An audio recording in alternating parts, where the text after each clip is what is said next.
تاریخ میں جب بھی شہدائے کربلا کا تذکرہ آتا ہے تو زینب بنت علی رضی اللہ تعالی عنہا کے حالات و واقعات بھی سامنے آ جاتے ہیں۔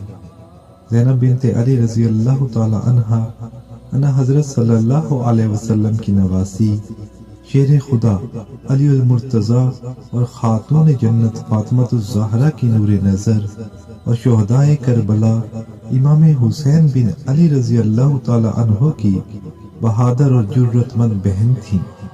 یہی نہیں بلکہ وہ اون اور محمد کی والدہ بھی ہیں، جو اپنے عظیم ماموں حسین بن علی رضی اللہ تعالی عنہ کے ساتھ میدان کربلا میں شہادت سے سرفراز ہوئے۔ حضرت زینب کی ولادت 4 ہجری میں ہوئی۔ حضرت صلی اللہ علیہ وسلم کی رحلت کے وقت ان کی عمر 6 سال سے کچھ زائد تھی۔ حضرت زینب کی ولادت کے وقت آپ صلی اللہ علیہ وسلم جہاد کے لیے مدینہ سے باہر تشریف لے گئے۔ جب مدینہ منورہ پہنچے تو آپ نے اپنی نومولود نواسی کو گود میں اٹھایا، لعاب مبارک اس کے منہ میں ڈالا اور کھجور چبا کر کھلائی، پھر فرمایا، یہ مجھے بہت پیاری لگ رہی ہے، یہ اپنی نانی ختیجہ سے بہت مشابہت رکھتی ہے۔ آپ صلی اللہ علیہ وسلم نے اپنی بڑی بیٹی کے نام پر اپنی اس نواسی کا نام بھی زینب رکھا۔ 6 سال کی عمر میں حضرت زینب نے اپنے والدین کے علاوہ اپنے نانا جان سے اس قدر تربیت حاصل کر لی تھی کہ اپنی بے مثال ذہانت کی وجہ سے وہ اسلام کے بنیادی عقائد ایمانیات پر بہت اچھی گفتگو کر لیتی تھی اور اپنی گفتگو میں برموقع اشعار بھی پڑھتی تھی۔ انہیں حضرت صلی اللہ علیہ وسلم کے ساتھ 5 سال کی عمر میں حج کرنے کی سعادت بھی ملی۔ ان کی والدہ حضرت فاطمہ بھی حضرت صلی اللہ علیہ وسلم کی رحلت کے 6 ماہ بعد انتقال فرما گئی۔ یوں حضرت زینب بہت چھوٹی تھی جب ماں کی ممتا سے محروم ہو گئی۔ حضرت علی نے اپنی بیٹی کی بہت اچھی تربیت کی۔ ان کی شادی آپ نے اپنے بھتیجے حضرت عبداللہ بن جعفر بن ابی طالب سے کر دی۔ انہی سے ان کے بیٹے اون اور محمد پیدا ہوئے۔ حضرت علی کی شہادت کے موقع پر حضرت زینب بہت غمزدہ ہوئیں اور انہوں نے اپنے محبوب والد کا مرثیابی کہا۔ حضرت زینب کی زندگی اول و آخر عظمتوں کی داستان ہے، مگر میدان کربلا اور اس کے بعد کی منزلوں میں ان کا جو کردار سامنے آتا ہے، اس کی بہت کم مثالیں انسانی تاریخ میں ملتی ہیں۔ میدان کربلا میں 9 محرم کی صورتحال دیکھ کر ان کی زبان پر دردناک اشعار آئے۔ حضرت زینب کے اشعار کا مفہوم یوں تھا، اے کاش میں یہ منظر دیکھنے کے لیے زندہ نہ رہتی جب میرا بھائی اور پورا خاندان ظالموں کے نرغے میں آ گئے ہیں۔ نانا ابو، والدہ محترمہ، بابا جان اور حسن سب کی جدائی پر دل پھٹ گیا، مگر ان سب کے بعد جس سے آنکھیں ٹھنڈی ہوتی تھیں اور جو میرے دل کا قرار تھا، اب وہ بھی مجھ سے چھن جائے گا۔ اے کاش میں اس کے بدلے اپنی جان قربان کر دیتی اور اسے گزند نہ پہنچتا۔ ان جذبات میں کوئی انسانی فطرت کے خلاف بات نہیں، بلکہ یہ عین انسانی فطرت کے مطابق ہیں اور ان میں کوئی مبالغہ بھی نہیں۔ اس موقع پر حضرت امام حسین نے عظیمت کا پہاڑ بن کر اپنی بہن کو نہایت بلیغ انداز اور پرعزم الفاظ میں صبر کی تلقین فرمائی۔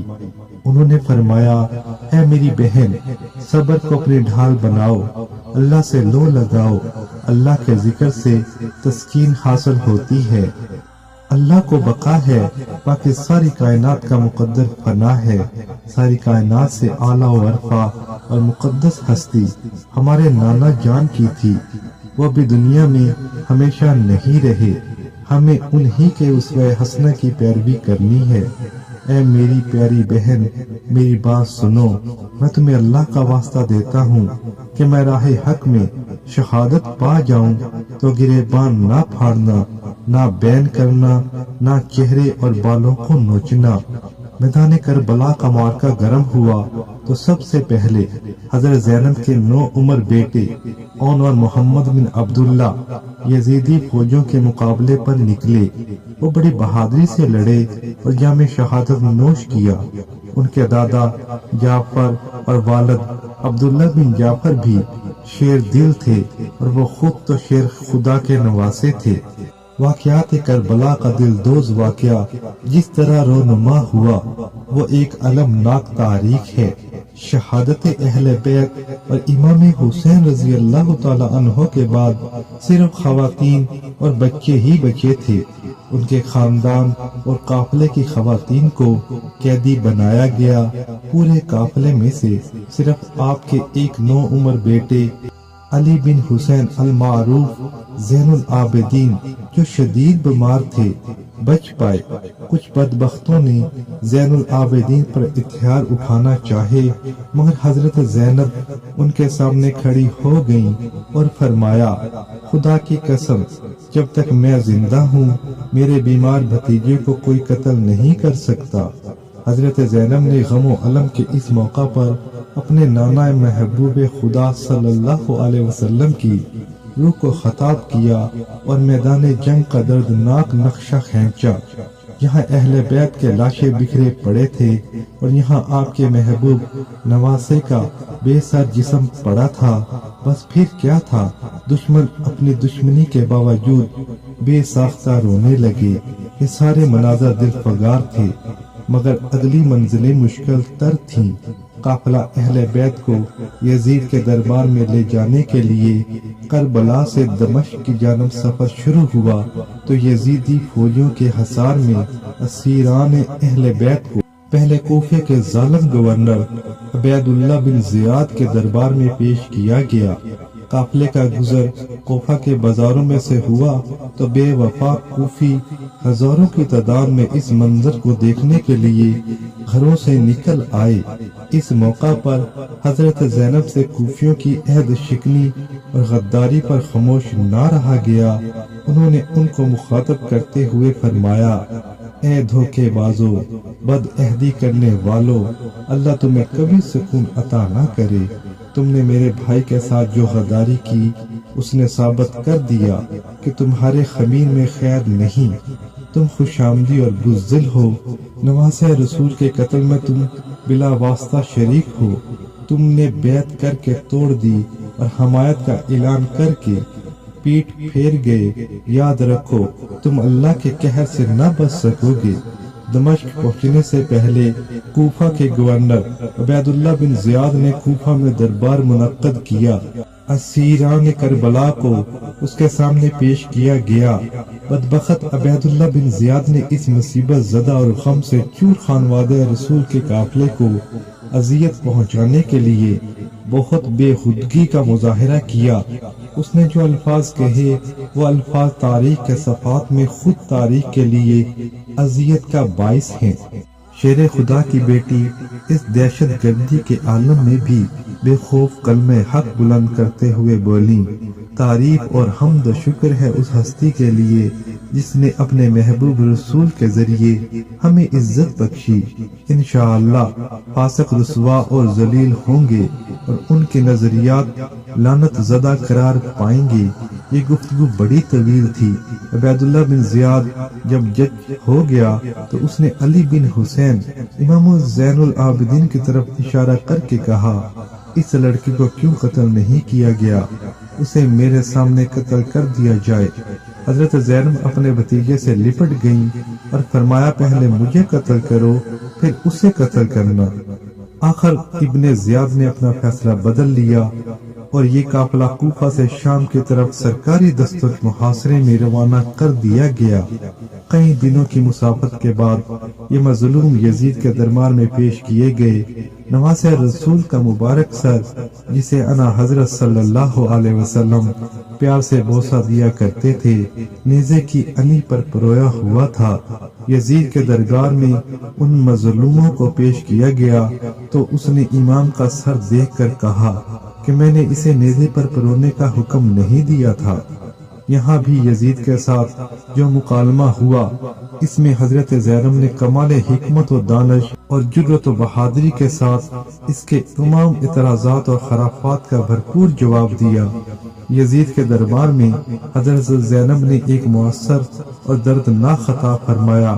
اس میں انہوں نے یزید کو باور کرایا کہ اپنے ظام میں وہ سمجھ رہا ہے کہ اسے کامیابی مل گئی اور اہل بیت سرنگوں ہو گئے، مگر حقیقت میں اہل بیت کا کوئی نقصان نہیں ہوا، بلکہ یزید اور اس کے پورے ٹولے نے اپنے آپ کو تباہ و برباد کر لیا۔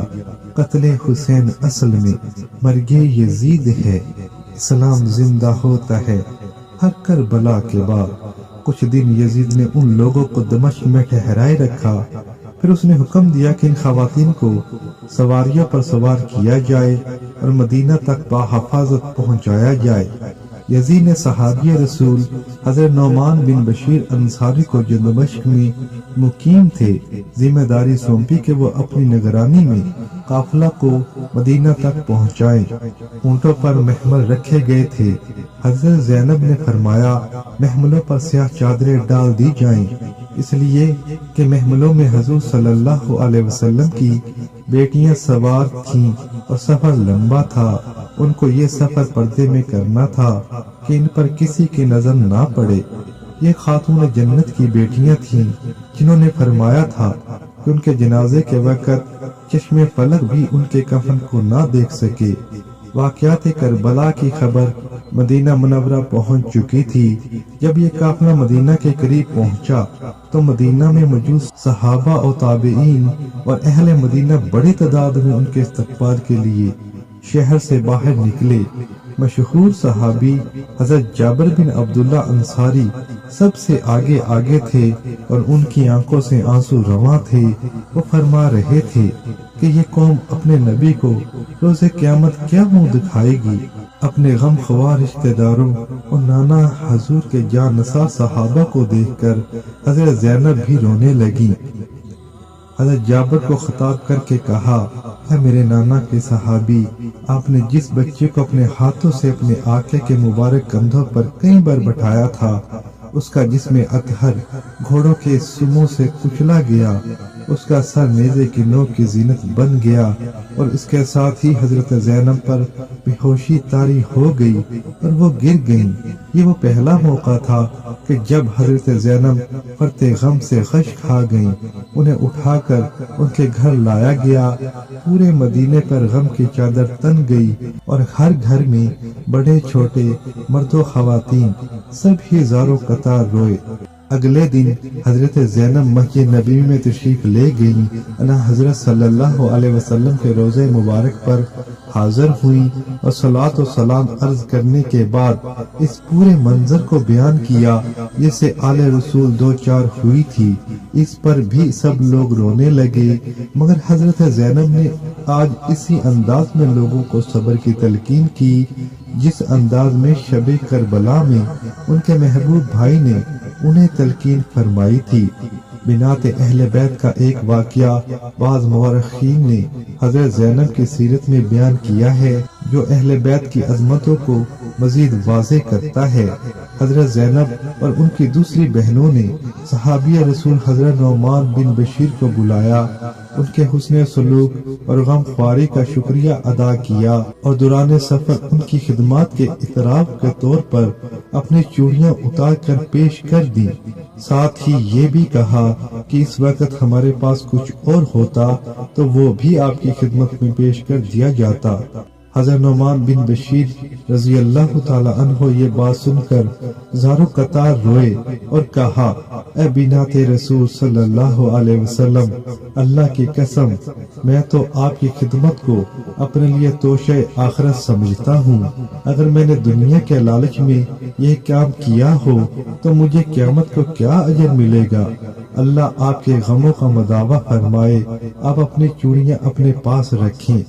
قافلہ کربلا حضرت زینب کی یہ داستان چونکہ بہت طویل ہے، واقعات اتنے اندھوناک ہیں کہ انسان کو ہلا کر رکھ دیتے ہیں۔ امت مسلمہ کا المیہ دیکھیے کہ خانوادہ رسول کے ساتھ یہ ظلم ڈھانے والے اسی رسول کا کلمہ پڑھتے ہیں